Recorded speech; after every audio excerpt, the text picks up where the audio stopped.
In nature, nothing is perfect and everything is perfect.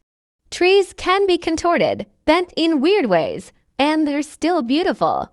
Forget not that the earth delights to feel your bare feet, and the winds long to play with your hair.